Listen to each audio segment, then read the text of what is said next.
Ratusan hektar sawah yang berada di Kecamatan Lahat Selatan, Kabupaten Lahat gagal tanam akibat tanggul yang berada di aliran Sungai Lematang, Desa Tanjung Payang jebol. Hal ini mengakibatkan saluran irigasi ke sawah masyarakat di pangkal pintu air ikut jebol. Kerusakan tersebut disebabkan oleh meluapnya aliran Sungai Lematang pada awal tahun. Hingga saat ini ratusan hektar sawah tersebut belum bisa ditanam karena air yang berada di Sungai Lematang tidak dapat mengalir ke area persawahan. Kejadian ini sudah berlangsung selama 6 bulan. Mirisnya hingga saat ini belum ada perhatian khusus dari pemerintah daerah untuk segera memperbaiki tanggul tersebut. Bahkan warga secara swadaya melakukan gotong royong guna melakukan perbaikan, namun hasilnya belum maksimal.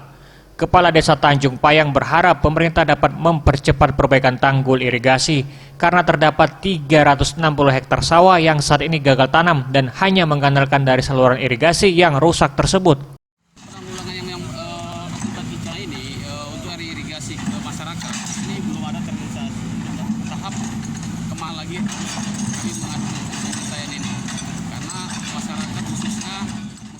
Akibat kejadian ini tidak sedikit warga yang mengalihfungsikan sawah mereka untuk menanam sayur dan buah-buahan, namun hasil yang didapat tidak maksimal. Tim Liputan Sriwijaya TV.